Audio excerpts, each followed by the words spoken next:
Olá, esse é o podcast da SBO Jovem, parte da Sociedade Brasileira de Oftalmologia, que traz todo mês um bate-papo com um convidado que nos inspira dentro da nossa especialidade. Eu sou a Carolina Hilgert, fellow de retina em São Paulo, e nesse episódio será um pouco diferente.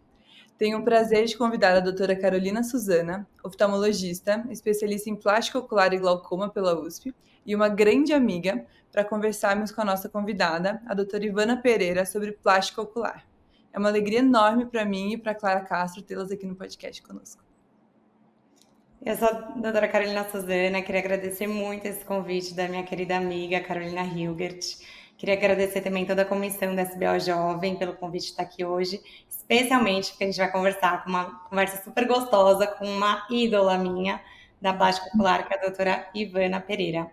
Ela é uma referência para todos nós da plástica ocular, especialista em pálpebras, vias lacrimais, estética facial, médica assistente de plástica ocular da USP São Paulo e da Unicamp, com doutorado e pós-doutorado pela USP São Paulo, e atual vice-presidente da Sociedade Brasileira de Cirurgia Plástica Ocular, onde vai assumir a presidência a partir de 2026. Bem-vinda. Nossa, eu que agradeço o convite, gente. Eu fico tão entusiasmada, assim, vendo tanto desempenho, tanta desenvoltura, assim, de vocês jovens, assim, que a gente fica até envergonhada, né? Porque vocês estão, assim, anos-luz na frente da gente. Eu acho isso tão importante, assim, para a carreira mesmo de qualquer pessoa que vai lidar com o público. É imprescindível ter essa desenvoltura, essa capacidade de expressão que vocês têm. Então, assim, é uma admiração por vocês que eu tenho, tá? E é um prazer estar aqui com vocês. A gente agradece demais, doutora Ivana. E começando então esse podcast, a gente queria saber o que te levou a escolher a plástica ocular como especialidade e se foi algo planejado desde o início ou se você percebeu esse interesse ao longo do caminho.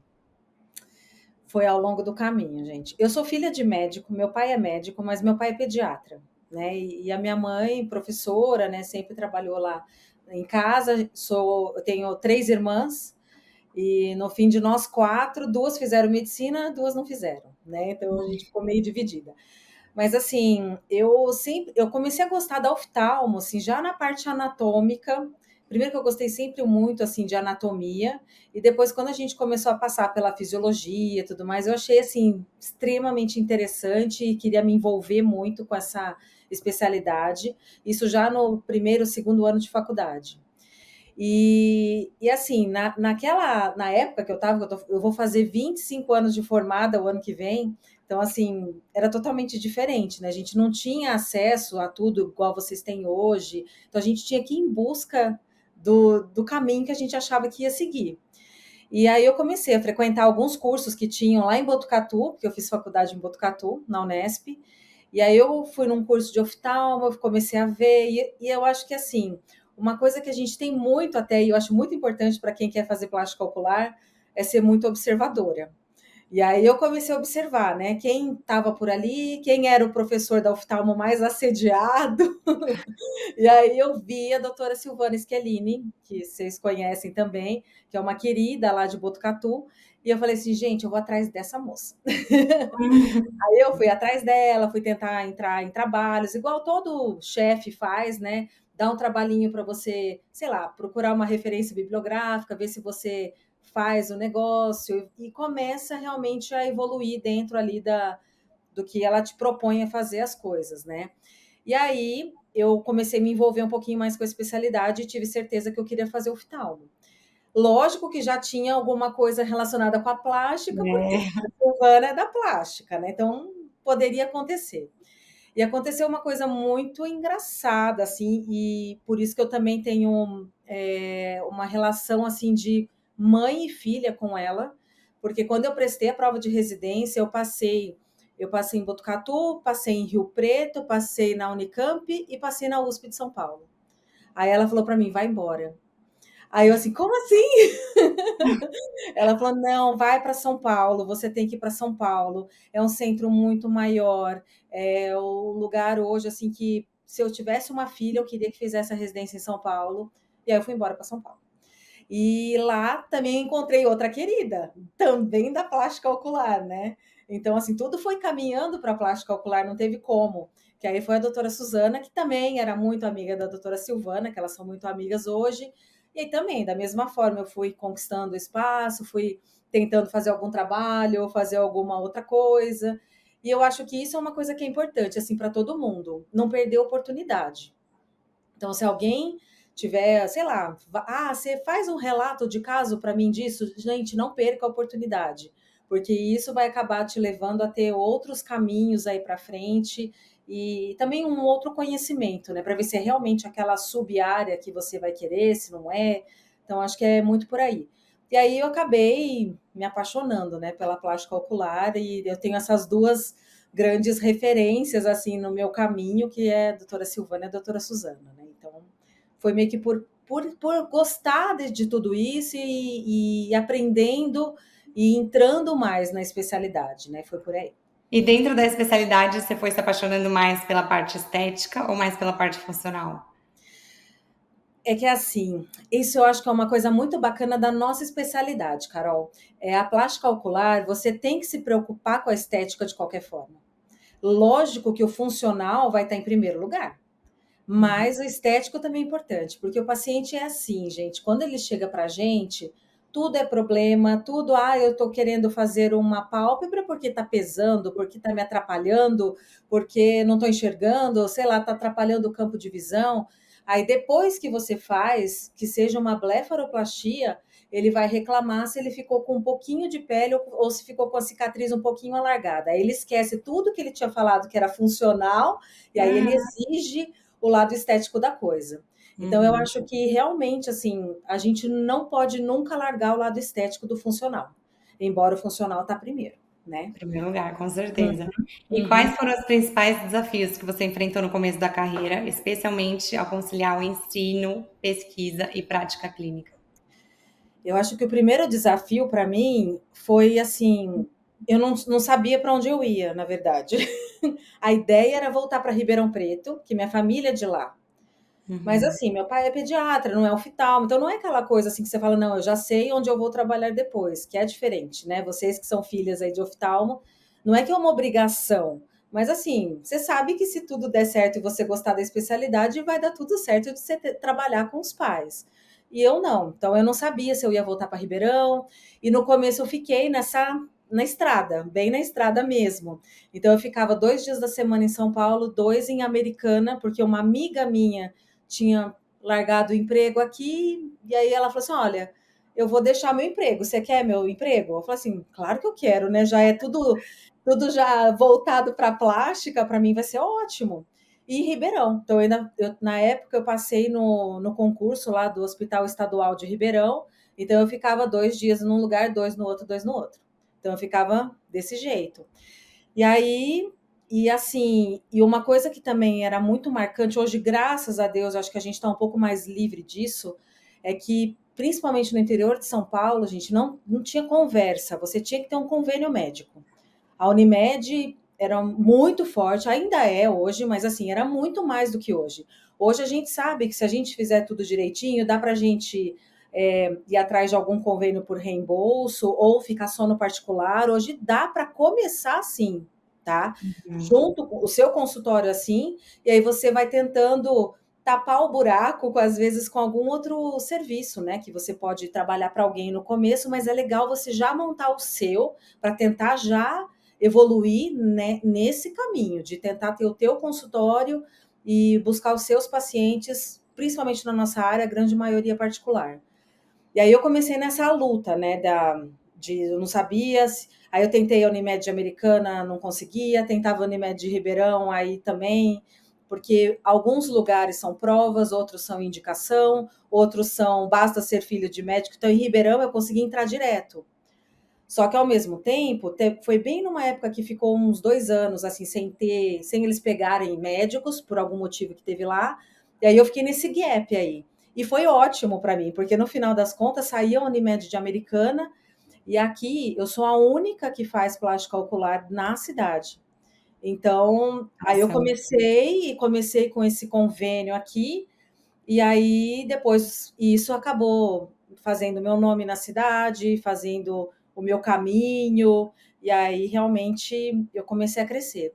Então, nesse começo, eu estava muito perdida porque eu precisava saber onde que eu ia ficar. Por isso que eu comecei a fazer a minha pós um pouquinho depois, eu não engatei direto da residência. Eu comecei depois de uns 6 anos, que eu estava nesse dilema. Aí não, aí eu me estabeleci, aí eu fui atrás da pós-graduação, que eu sempre gostei dessa parte de ensino e tudo mais.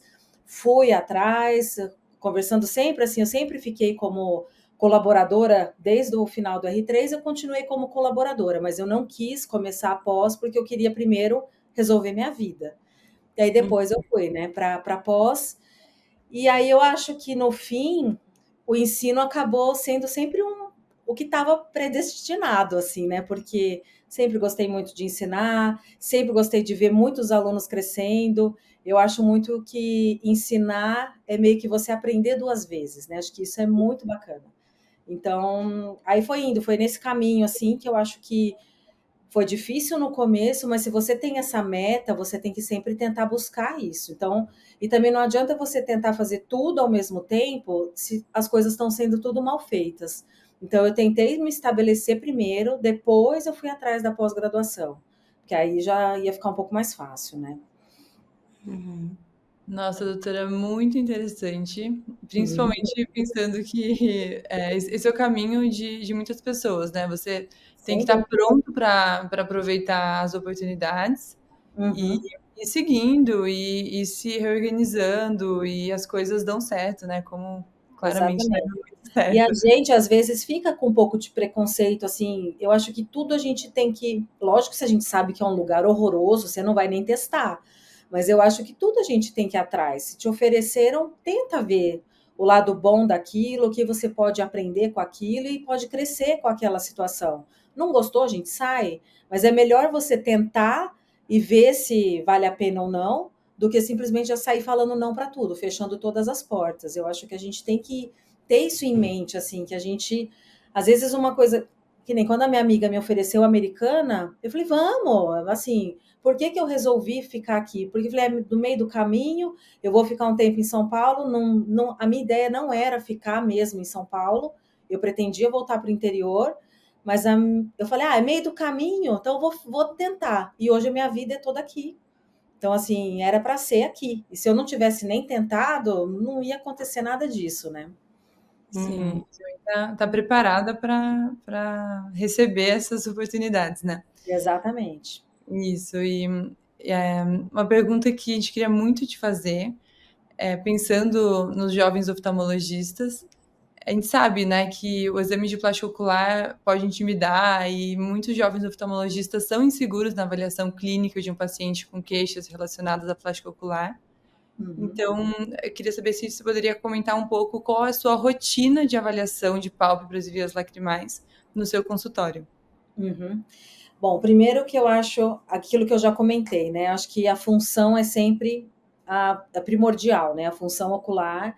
Então, você tem que analisar a pálpebra, os cílios, ver o movimento de piscar, ver a superfície ocular. Eu acho que assim é uma coisa básica, né? Que a gente tem que realmente avaliar antes, porque às vezes você pode fazer um procedimento que pode acabar com o paciente, né? Por conta de não ter analisado essa função mesmo ocular primeiro. Então, a primeira coisa que eu realmente avalio é se a pálpebra ela tem uma flacidez grande ou não, se os cílios estão bem posicionados ou não, se tem uma tendência a entrópio, triquíase, tudo isso a gente precisa avaliar. Se tem blefarite, meibomite, muitas vezes você tem que tratar isso antes. Então, a primeira coisa, se eu estou conversando com o paciente, ele está me falando da pele, eu falo, tudo bem, mas antes de examinar a sua pele, a posição e tudo mais, eu vou para a lâmpada de fenda, tá? Então, eu vou para a lâmpada de fenda para avaliar tudo isso primeiro, se o ponto lacrimal está bem posicionado, se tem estenose de ponto. Então, são coisas que, assim, a olho nu, às vezes passa batido, né? Você tem que realmente avaliar antes. E depois que eu vou analisar mesmo a face como um todo. Então, isso é uma coisa que mudou muito, né? Porque antes a gente olhava só para os olhos. Malemar a gente olhava para o supercílio, né? Então, o supercílio a gente só fazia aqueles casos realmente extremamente pitóticos mesmo, aquela coisa muito importante, assim. Caso contrário, a gente baseava nos olhos. E hoje não, hoje a gente sabe que realmente a gente acaba tendo que fazer essa análise como um todo, a gente analisa as proporções da face, a gente analisa em pálpebra superior, eu nunca examino uma pálpebra superior se eu não vejo a primeira posição do supercílio, que a gente sabe que é realmente muito importante. Uma pitose palpebral, às vezes, é muito desapercebida, assim, passa batido, e às vezes uma pitose mínima pode piorar, às vezes, se você faz uma blefaroplastia, ela pode ficar muito mais aparente para o paciente, que antes ele não estava vendo. Então, é muito importante, eu acho que esse é o grande diferencial até de quem faz oculoplástica, porque o cirurgião plástico não vê, o dermato não vê, o otorrino não vê, então o pessoal que também está fazendo as nossas cirurgias aí, pitose palpebral é uma coisa que eles não analisam. Então tem coisas que eu acho que realmente a gente se diferencia também pela nossa especialidade. E via lacrimal não tem muito jeito, né? Via lacrimal eu acho que chega com queixa, você tem que tentar avaliar, fazer a semiologia mesmo. Então, quando é assim, tem uma queixa mesmo, aí eu vou direto para. Eu vou primeiro para a lâmpada de qualquer forma e vejo principalmente posição de ponto lacrimal, se tem estenose ou não, porque às vezes o problema está ali e não na via como um todo, e depois eu faço a semiologia. Né? Então, acho que eu começo com a lâmpada, eu acho que é uma coisa que tem que ter mesmo nos consultórios, né? Mesmo se você fizer só a parte, sei lá, de pálpebra, você vai falar, não, eu vou focar em estética. Eu acho que o nosso diferencial tá aí. Então, a gente tem que realmente focar nisso. E é um recado que eu falo para os jovens, assim, gente, não deixa a lâmpada de fenda, né? Nossa, eu achei muito interessante isso que você falou do diferencial do oftalmo, que realmente, né? Isso é um dos muitos diferenciais que uma pessoa que quer avaliar a pálpebra tem quando ele procura alguém dessa nossa especialidade. Uhum. E também queríamos saber se tem alguns pontos de sinais de alarme que você valoriza durante a avaliação dos seus pacientes. Se tem algo assim que você ativamente procura. Ativamente procura, eu acho que principalmente blefarite e meibomite. Eu procuro ativamente mesmo, porque às vezes um processo inflamatório que você tem depois, às vezes, de uma cirurgia, pode É uma dor atrapalhar de cabeça. horrores, uma dor de cabeça meio que desnecessária. Então, você tem que ir em Uhum. busca disso primeiro. E outra coisa, gente, a gente também, eu acho que cada vez mais nessa área, você tem que fazer uma coisa, você tem que tentar deixar o tempo correr. Eu sei que a gente sempre fala que assim, não, é tudo muito rápido, a gente não tem tempo para nada. É um momento que às vezes a gente pega um paciente com algum transtorno dismórfico, então você tem que também avaliar isso, gente. A gente tem que ser psicólogo nessa hora também, porque na Eu acho que plástica isso é uma coisa legal, até de você comentar um pouquinho mais. Qual que é aquele perfil de paciente que você fala, não vou operar porque esse paciente vai me dar problema depois? aí é aquele paciente assim que já passou em 5, vem tirando várias opiniões, ou já fez um monte de cirurgia e não está satisfeito com nada, ou que já chega para você falando: olha, eu quero que você faça desse jeito, você vai ter que fazer, vai tirar a pele em tal lugar, sei lá, já vai dando o que eu tenho que fazer, eu tenho que avaliar primeiro. Então, eu já fico meio com o pé atrás, assim, nesse tipo de paciente. Eu Uhum. sei que hoje a informação está chegando para todo mundo, mas eu acho que a gente que tem que mostrar quem é o médico ali naquela sala. Então, a gente tem que se posicionar nesse momento, e eu acho que é bem isso, assim. E hoje a gente está vendo cada vez mais gente jovem, cada vez mais gente que foca num ponto que você percebe, assim, que é muito pequeno para aquele alarde todo que às vezes ela está fazendo. Então, se é um paciente assim, eu também fujo, Carol, porque eu acho que vai dar problema depois. E dá a dica pra gente de como que você foge, o que que você fala, assim? Olha, eu assim, eu acho que essa história de jogar o preço lá em cima não dá certo, tá? Eu acho que não é por aí. Eu chego bem para o paciente e falo assim: olha, você está buscando alguma coisa que eu acho que eu jogo a culpa em mim, que eu acho que eu não vou conseguir te entregar. Porque o jeito que eu faço é de uma outra forma, a análise que eu faço é outra que eu tô tendo. Eu jogo toda a culpa para mim. Nunca falo que o problema é dele. Então eu Uhum. jogo a culpa para mim, eu falo que eu que não vou ser capaz de fazer aquilo para aquele momento para ela. Então normalmente eu faço isso, Carol, porque jogar o preço às vezes vai ter gente que vai Ele pagar, aceita, né? vai ter Ele gente que vai pagar. E paga você vai qualquer ficar com a coisa. dor de cabeça do mesmo jeito. Tá certo, isso é ótimo, porque acho que todos nós, principalmente em qualquer área, qualquer Qualquer. subespecialidade da oftalmologia, mas especialmente a plástica, a gente lida muito com esses pacientes, né? Com certeza, com certeza. E até É, eu hoje tô... eu, por exemplo, não sei muito como lidar. Então agora essa foi uma ótima dica, vou Que começar bom. a praticar. É isso E aí. quais que são as vantagens e os desafios de você trabalhar em instituição de referência como o Hospital das Clínicas São Paulo e a Unicamp? Conta pra gente um pouquinho. Olha, eu acho que como vantagem, eu penso muito assim, a gente é estimulada dia e noite, né? Uhum. É um estímulo constante, seja pelas, às vezes, casos variados que tem, que é lógico que sai daquela rotina de consultório. Por isso também é uma coisa que eu sempre pus na minha cabeça, assim, eu gosto bastante do consultório e gosto muito da universidade, porque são Uhum. outras realidades, outras patologias, outro jeito de lidar com o paciente. Então, eu acho que isso realmente me completa. Eu não ia ficar feliz se eu ficasse só no consultório, não. E E, vice-versa, né? oi? E vice-versa, E também só vice-versa. no. Mesma É. coisa, exatamente, também acho isso. E aí eu acho assim que não é vergonha para ninguém, gente. Tem coisa que às vezes eu vi, sei lá, 10 anos atrás, nunca mais eu vi uma certa doença. Então você está sempre reciclando. Então você vai sempre vendo as novidades, você vai atrás. Uma pergunta que às vezes um fellow faz para a gente, aí você fica assim. Eu não fico inventando, não. Eu falo, eu não sei. Eu não sei. Tem coisa que às vezes a gente não lembra. E eu acho Uhum. que isso realmente é um estímulo constante. E de desafio, eu acho que é mais assim, pela diversidade de patologia, assim, mais raro, né? Patologias mais raras, patologias que é muito fora do nosso dia a dia. Às vezes você vai pensar num tumorzinho de pálpebra, normalmente uma reconstrução que você faz no consultório é super tranquila. E aí, quando você vai para um hospital desse, você tem que pensar em mil coisas, quando não entrar com outras até especialidades, porque geralmente são processos mais avançados, que já comprometeram muito mais coisas, né? Então, eu acho que é bem diferente mesmo.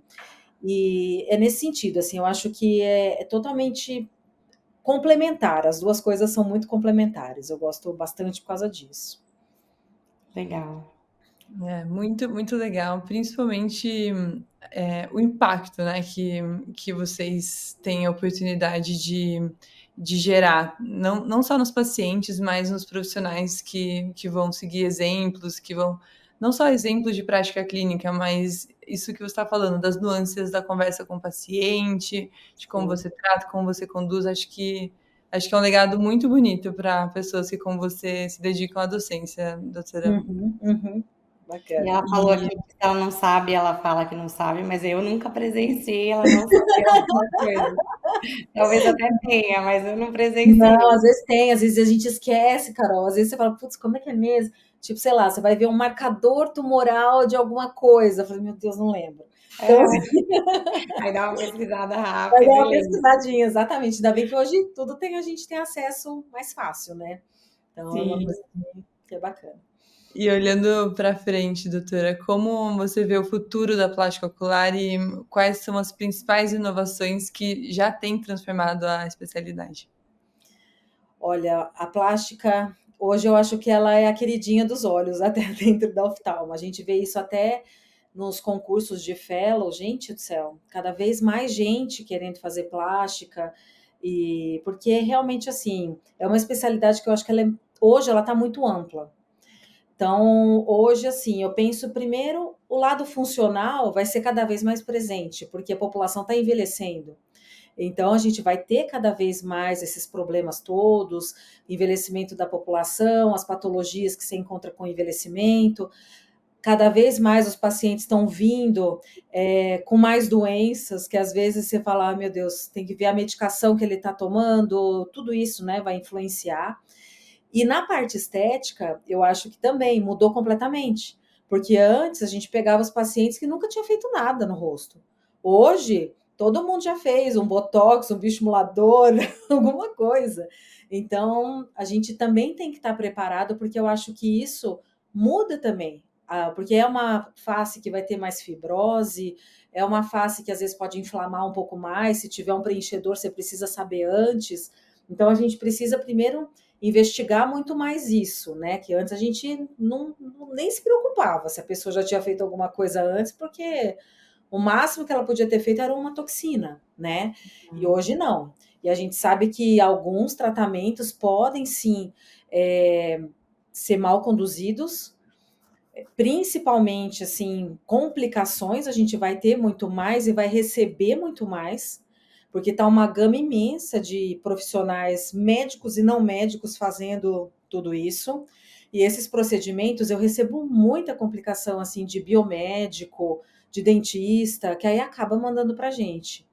E aí não tem muito como fugir, a gente vai ter que encarar esses procedimentos, porque eu acho que isso a gente tem que informar constantemente a população, mas no fim a gente vai acabar tendo que resolver, porque vai começar a dar problema funcional aquela complicação. Enquanto ela está dando só o problema estético, ok, mas a hora que chega com uma necrose, com um abscesso, você vai deixar lá? Então não tem como, né? Então a gente tem que realmente meio que abraçar isso. Então isso é uma coisa que a gente tem que estar preparado. E hoje eu acho que é assim, né? A gente também tem que estar muito preparado, porque, como eu falei, né? Acho que é muita informação que a gente tem ao mesmo tempo, e ao mesmo tempo a gente também tem muita, vamos dizer assim, fake news, vai? Uhum. Então, às vezes, é aquela pessoa ou um laboratório lançou o produto milagroso do momento. Você vai olhar um ano depois, ninguém está usando esse produto, alguma coisa tem. Então, a gente tem que tomar muito cuidado com isso, porque tem produtos bons, tem produtos ruins, como em qualquer outra área. Então, a gente tem que estar muito preparado para isso e tentar buscar informação, sabe? E eu acho que isso, tanto para produtos, se eu falar de um preenchedor, ou sei lá, de a própria toxina, tem produtos falsificados, tem produtos que a gente tem que pensar assim que eu nunca gosto de comprar, por exemplo, de um representante daqueles que vendem todas as marcas de toxina. Ele não é um representante oficial, eu não sei como isso foi armazenado. Então, até nisso a gente tem que se preocupar. Se a gente está comprando um produto confiável ou não, que isso também tem muita falsificação, né? Então, eu acho que, principalmente na parte de estética, a gente só tem que tomar um cuidado com essa evolução que está tendo aí. Eu acho que a estética ela é muito baseada assim. Eu acho que ficou melhor. Aí Uhum. parece que ficou melhor, mas não tem realmente uma evidência científica, um resultado objetivo. A gente tem que tomar muito cuidado com isso. Então, a gente E, tem que Bruna, tentar buscar isso, né? isso que você falou de a gente receber muito mais complicação, não só de médicos, como de não médicos também. Mas, por exemplo, se for um médico que fez alguma cirurgia e o paciente teve uma complicação e está super insatisfeito com a complicação que ele teve, te procura para ajudar. Aham. Você, a princípio, iria já fazer a cirurgia desse paciente ou você ia tentar fazer com que o cirurgião prévio dele fizesse essa reabordagem? Às vezes tem as duas situações, Carol. Tem a situação que às vezes o paciente já não acredita mais no médico que ele operou e já está falando em judicialização, já está falando que vai processar, que vai fazer alguma coisa. Eu sempre que eu lido com um paciente que veio de um médico, eu tento entrar em contato com ele antes de qualquer forma, para Uhum. entender até o que ele fez, para ele também me mostrar o lado dele. E se eu ver assim que realmente tá com uma complicação maior, que tá com alguma coisa que tá atrapalhando a funcionalidade do olho em si, eu vou falar, olha, eu vou ter que colocar a mão, eu vou ter que fazer alguma coisa, não vou poder deixar o paciente assim. E às vezes o próprio cirurgião que operou, outro médico que operou, entra em contato comigo para falar, olha, eu tô com um caso assim, já tentei fazer, sei lá, não sei quantas cirurgias, não tá dando certo. Você pode ver para mim? Aí, que Isso é é o muito melhor, é o melhor. que é o melhor. Então, aí você vai, analisa e faz isso, tá? Mas eu acho que tem as duas coisas, a gente tem que tomar muito cuidado, porque quando é de não médico, a gente é até meio que já foi doutrinado, né? Vários advogados já falaram pra gente, assim, que é importante é você fazer um boletim de ocorrência antes de você colocar a mão, registrar tudo direitinho, como é que estava naquele momento, e fazer um boletim de ocorrência antes. Depois você vai lá e faz o que tem que fazer. Agora, quando é médico, normalmente não tem essa conduta, né? Você acaba. Eu ligo para todo mundo. Eu estando no interior aqui, eu tenho muito contato, então eu acabo ligando e vendo qual que é a real situação.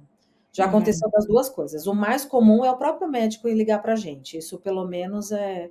Acho que chega Menos. uma hora que eles meio que falam, não, não dá mais, né?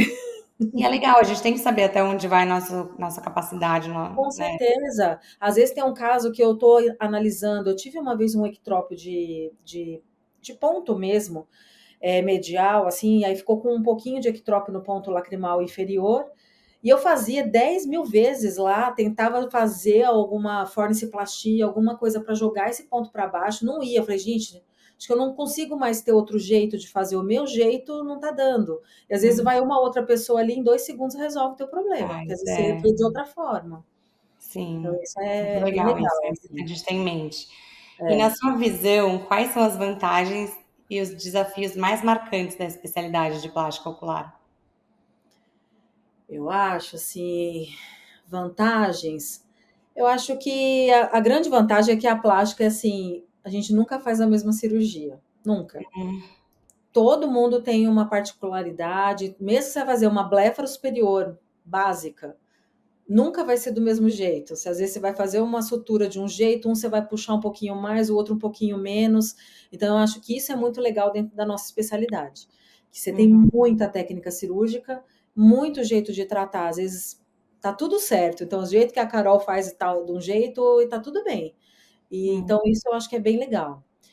E eu acho que, como desafio na nossa especialidade, eu acho que eu preciso sempre, eu bato muito nessa tecla, a Carol sabe disso, que eu falo muito, que não adianta a gente querer aprender muito bem uma blefaroplastia se a gente não sabe a anatomia e a gente não sabe os princípios mesmo de toda a parte funcional. Eu acho que a base é muito importante. Então, você Uhum. tem que ter uma base muito importante, porque aí depois, se você aprendeu a lidar com uma pitose, você vai resolver depois um caso que tiver com algum problema de altura palpebral na sua bléfaro. Você tem um ectrópio, você vai resolver depois o teu ectrópio. Então, você tem que ter essa base. Isso é muito importante. E eu acho assim que hoje o que a gente mais tem que ter em mente, eu acho que a Carol mesmo já falou que eu dou bastante curso, dou mesmo, tá? E eu acho que os cursos são muito importantes, porque complementam a formação de quem está fazendo oculoplástica. Mas eu Uhum. acho que só o curso não basta.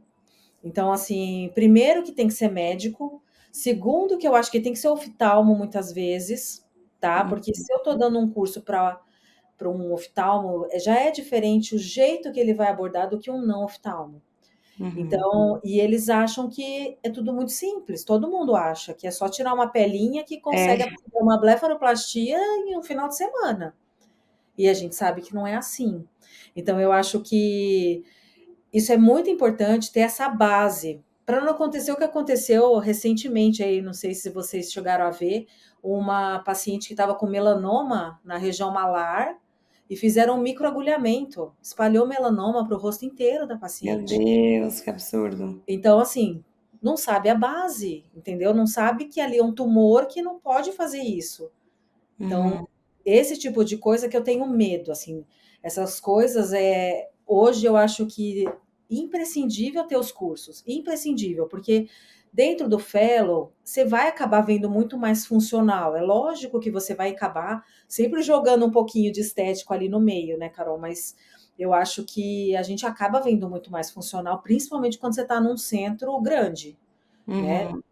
Mas eu acho que só o curso, isso realmente a gente tem que estar sempre orientando todo mundo e a população, assim, em geral, que isso é uma coisa que eu quero bater muito, se Deus quiser, quando tiver uma oportunidade aí dentro da sociedade, né, de poder fazer isso, é bater muito nisso, de orientar a população a procurar um médico realmente especialista, que fez lá a sua formação completa, porque isso vai fazer diferença. Não é Uhum. tudo a mesma coisa, não. E é legal como a gente vai mudando as nossas técnicas, né, Ivana? Não sei se você, a cada ano, Total, deve fazer algumas total, mudanças. total. E eu falo muito isso, assim, a gente nunca para, né? Então, em qualquer congresso, às vezes fala, putz, os mesmos temas, sei lá. Você Uhum. vai ver alguma coisa, você vai aprender. Eu, Uhum. eu no comecinho do ano, eu vou inclusive com a Suzana, nós vamos num curso em San Diego de dissecção de cadáver. Aí meu marido vira para mim e fala assim: mas você vai no curso? Aí eu falo assim: mas você dá curso de cadáver? Aí eu falo assim: não, mas tem coisa ali que a gente não faz, ou é diferente, vale a pena ir lá de novo fazer outro curso? Sim. Vale. Então É, é uma coisa que eu acho que não dá para parar. Sempre você aprende alguma coisinha e vai mudando o seu jeito de fazer. Eu pego meus vídeos de 10 anos atrás e vejo agora, eu falo, não, isso aqui tem que jogar tudo fora, eu já não faço nada é, desse jeito, então tem que fazer tudo de novo. é assim mesmo. É bem Com assim mesmo. certeza. E dá para extrapolar para. Estou ouvindo vocês falarem da plástica, mas eu já estou aqui pensando na minha área e dá para extrapolar para todas as sub-áreas, né? Essa necessidade de você mudar o jeito que você faz, sempre tem alguma coisa para melhorar. Eu estou no começo do fellow, mas com certeza eu acho que esse é o caminho. Com E eu certeza. achei muito interessante também o que você falou, doutora, sobre o público-alvo e os pré-requisitos para as pessoas fazerem os seus cursos, porque isso é um tema realmente sensível, né? Quem são as pessoas que vão se sentir aptas? Porque os cursos empoderam, né? Assim, Demais. empoderam alguns e assustam os outros. Você vai num curso, você vê o quanto você ainda tem que estudar, o quanto você ainda tem, né? Quantas lacunas ainda tem na sua formação. E outras pessoas também podem pensar, nossa, agora eu tô pronta, posso fazer o, Exato. É, né? Esse é o maior perigo, né? é Porque o maior. geralmente quem tem uma base muito boa fala assim, não, ainda tenho muito para aprender e tal. E quem não tem noção de nada vai, né? Com coragem e, meu Deus, assim, Coragem vai. É complicado. O pior é o é, ignorante corajoso que a gente brinca. Esse é o Esse aí é o pior. perigo. Esse é um perigo. Esse é um perigo. com certeza. E a gente também queria saber se tem algum caso ou paciente que tenha marcado a sua trajetória na plástica. Eu tenho certeza que são muitos, né? Você já conta pra gente, né, da sua experiência longa na parte acadêmica, mas tem alguém que te marcou mais, assim? Eu acho que tem duas situações. Uma é uma paciente mesmo. Eu estava no meu R3, fazendo plástica. Uma paciente de 40 anos, visão normal, 20/20. Aí ela tinha tido um adenoma de glândulas, né, de glândula lacrimal. Aí tinha sido retirado esse adenoma, recidivou. Recidivou, veio como um adenocarcinoma. E aí tinha que exenterar essa paciente. Eu me olhava para, eu falava, gente, ela tem 40 anos, pelo amor de Deus, psicóloga ainda. Aí eu tentei em todos os lugares. Eu fui na cabeça e pescoço, eu fui no otorrino, para ver se alguém falava para mim assim, não, não faz essa interação não, porque a gente tem alguma possibilidade, alguma coisa. Na época não tinha. Hoje a gente até tem algumas coisas. Inclusive esse final de semana teve o congresso da USP, eu fiquei assim, teve um paciente que foi apresentado na sessão de órbita e era também um caso que todo mundo da bancada falou: tem que exenterar, exenterar, exenterar, porque era um carcinoma espinocelular que invadia até a base do crânio. Isso começou no fórnice, na conjuntiva, e ia até a base do crânio. E aí, de repente, quem estava apresentando o caso falou: não, olha, eu conversei com um oncologista amigo meu, ele falou que está tendo um protocolo novo de imunossupressor, com imunomodulador, com sei lá o quê, 10 mil coisas. Você olha a imagem, você não vê mais o tumor. É Então, assim, incrível, né? incrível. Então, assim, essa evolução que eu falo, gente do céu. E eu lá, 20 anos atrás, eu assim, gente, como é que pode ter que exenterar essa moça? Não me conformava com aquilo. E ela foi uma pessoa que me marcou muito, que depois ela continuou indo lá no HC, depois ela continuou indo no consultório da doutora Suzana, e ela sempre mandava notícia, depois ela parou de ir. A gente não sabe se chegou a falecer ou não, porque Uhum, não sei se vocês lembram, assim, um carcinoma de glândula lacrimal, às vezes a morbidade é muito alta, né? E, uhum. e a expectativa de vida é de coisa assim, de 5 anos. Então ela tinha sobrevivido uns 10, eu já estava super feliz da vida, mas a gente fez a exenteração dela, aquilo me marcou demais. Foi uma coisa meio trágica. E a Uhum. outra coisa não foi um caso, eu acho que foi uma situação que aconteceu, porque assim, eu sempre amei o lado ali da ptose congênita, sempre amei esse lado de tentar fazer, de ver a criancinha abrir o olho, parar de ter um bullying na escola. A gente não chamava de bullying na época, né? Mas sempre adorava isso. mas ao mesmo tempo eu não me sentia muito confortável de tirar a face à lata, de ficar tirando face atemporal, ou mesmo usar um silicone. Eu falo que quando você usa um silicone e você tem a sua primeira infecção com esse silicone, você nunca mais quer usar na vida. E É. foi isso que aconteceu comigo também. E eu não me conformava muito em ter que ficar tirando fáscia, fazer 2 cirurgias e tudo mais. Que aí foi quando eu fui um ano para Barcelona, vi o Ramon Medel fazendo frontalis transfer. Aí eu pus na minha cabeça que eu tinha que aprender isso, que eu tinha que trazer isso, e foi por esse lado mesmo. E hoje, assim, eu acho que mudou muito, assim, o jeito de tratar uma pitose em criança. Não que você não faz mais fácil, faz, gente, não tá errado, muito pelo contrário. Mas é que é uma cirurgia muito mais anatômica, o frontalis transfer, e isso para mim, assim, eu amo fazer essas crianças, e isso para mim é uma das coisas que eu mais gosto de fazer dentro da plástica ocular. É tratar esses casos de pitose congênita, e que a gente que foi atrás e tentar resolver de alguma forma, né? Então, isso é uma coisa que marcou bastante. E para quem não sabe, a doutora Ivana é a nossa rainha do Frontalis Transfer. Teve até essa brincadeira no congresso esse final de semana, né, Ivana? Foi! Assim, praticamente ela que trouxe para o Brasil e hoje em dia todo mundo faz. A gente prefere fazer assim o Frontalis para ter Eu um fui resultado. para muitos lugares no Brasil para ensinar. Eu fui para Cuiabá, eu fui para Belém, eu fui para Fortaleza para ensinar o serviço, para Belo Horizonte. Eu fui para muito lugar para ensinar mesmo os serviços. Então, muita gente começou realmente a fazer essa técnica, e hoje eu acho que ela está realmente bem consagrada aí, né? E eu acho que isso tem um pouco dentro de você a questão de ser pesquisadora, né? Essa curiosidade, não se acomodar com o que a gente sabe hoje. Com Assim, tem certeza. que ter alguma coisa a mais, tem que ter alguma forma melhor da gente fazer isso. E essa Exatamente. dúvida instigou você a ir para fora, sabe? Aprender, trazer para o Brasil, ensinar os outros. Que a gente Uhum. já tem muita gente estagnada, né? Que não tem interesse, não aceita o que já existe e não quer mudar mais nada. É, Então, como isso foi importante até para um progresso no nosso país, né? Na com nossa forma certeza. de operar. É isso mesmo. Muito legal, Ivana, Legal, um orgulho para gente. E imagina. uma outra pergunta: como que a plástica ocular dialoga com outras especialidades médicas e o que isso traz de valor para o paciente? Eu lembro, uai, acho que vocês também, né? Quando muita gente fala até hoje assim, nossa, a oftalmo é tão pequena, podia ser igual odonto, fazer só oftalmo, né? É, Gente, é um negócio tão amplo, tanta coisa, e hoje a gente está em constante contato com outras especialidades. Eu acho que isso é uma coisa muito importante, ainda mais dentro da plástica ocular. Porque, sei lá, você vai fazer estrabismo, você tem que saber a parte sistêmica, tudo, mas você vai tratar daquele jeito, né? Uma coisa um pouco mais focada no oftalmologista ali, né? Agora você vai fazer, sei lá, otorrino, você tem que estar em constante contato por causa das vias lacrimais. uhum. Endócrino, você tem que estar em constante contato por conta principalmente de doenças da tireoide.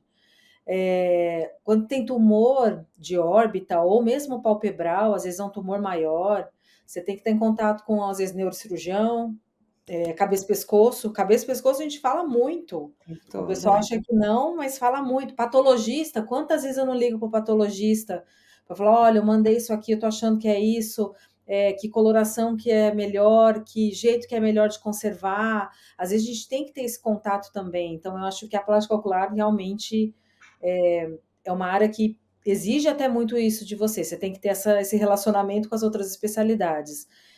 Dermato nem se fala, cirurgião plástico também, porque hoje constante ajuda deles, às vezes você quer fazer junto com a sua blefaroplastia uma cirurgia no nariz, né, Carol? É. Já faz Adoro. as coisas juntas, então é uma coisa que é muito bacana mesmo. Então, conciliar, às vezes, tratamentos, isso a gente consegue fazer bastante. Então, você tem que estar em contato direto. Radiologista, gente, quantas vezes também, às vezes você fala, olha, você me mandou um laudo aqui que eu não estou achando que é desse jeito, você tem que ter esse contato.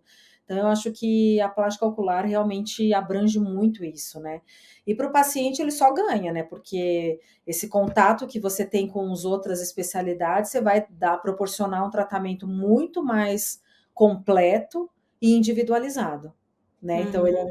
vai ser para aquele paciente. Então, eu acho que a gente tem que estar com esse diálogo em dia aí. Às vezes a gente fala muito, né, que é muito comum, por exemplo, oftalmo, ficar lá na sua clínica oftalmológica, tem o centro cirúrgico lá dentro, não vai para o hospital, então o pessoal fala assim, nossa, eu nem conheço direito os outros médicos. Eu acho que quem é da plástica não é tão assim, não. É. A gente tem que realmente abrir a cabeça, realmente fazer tudo isso. Uhum.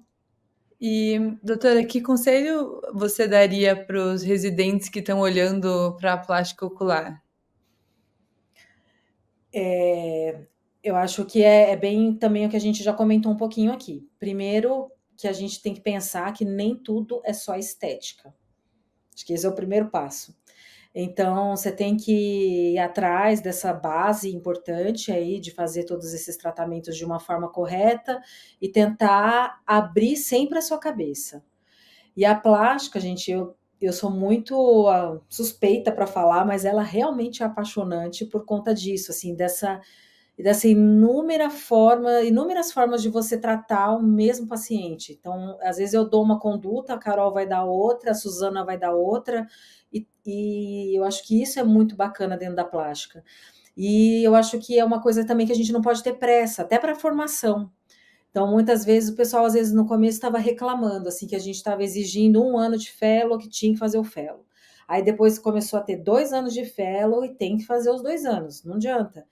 Aí quando você está no fellow, você fala, putz, vou ter que fazer 2 anos, né? Um só já não dá.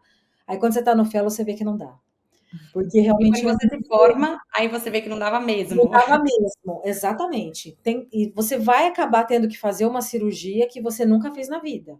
Não acha que você vai fazer o fellow e vai ter feito tudo que existe. Impossível. Não tem como.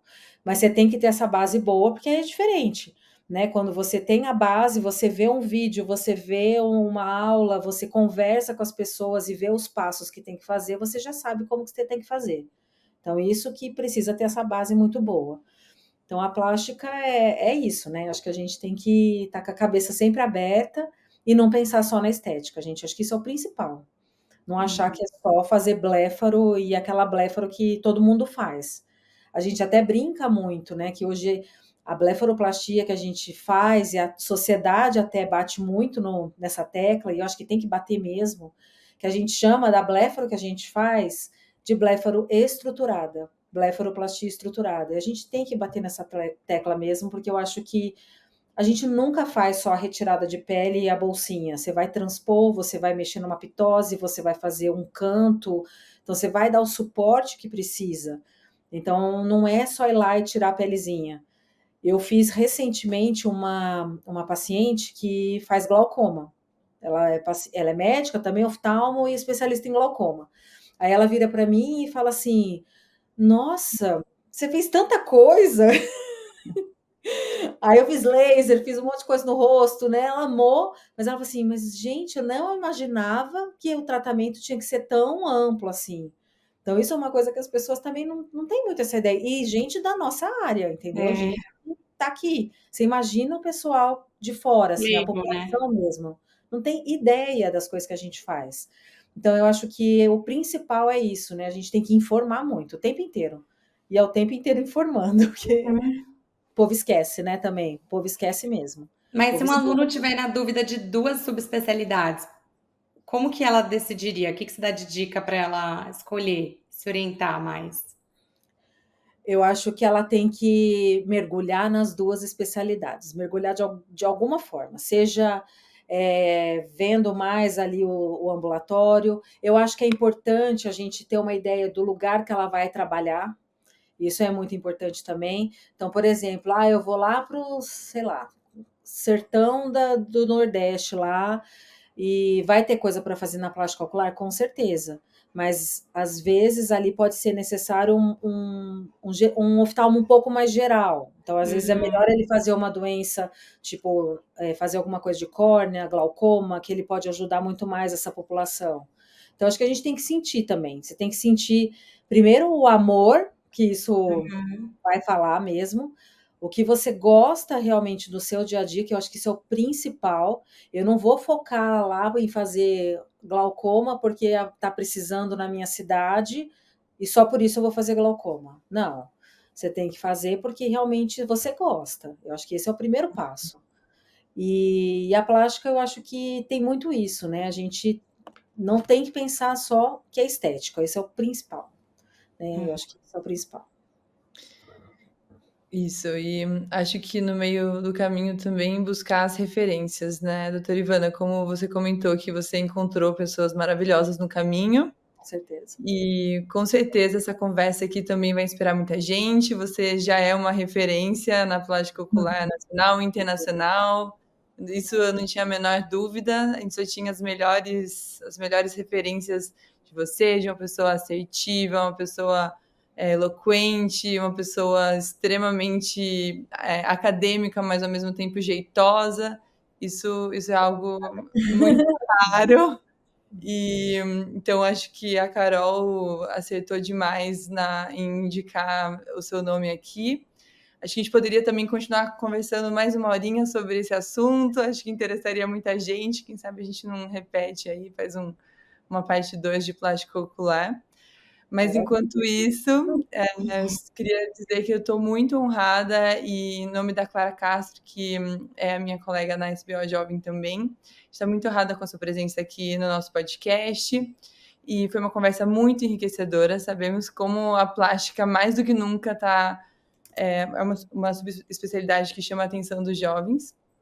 E eu também queria agradecer, em nome da Clara, a presença da Carol Suzana. E acho que eu não poderia estar melhor acompanhada nesse episódio. Com Muito certeza. obrigada. Estou super feliz também, Carol. Você sabe que eu estou muito feliz de estar aqui com você, com a Ivana, essas pessoas que eu gosto, que eu admiro, que tenho maior orgulho de vocês. Duas grandes referências.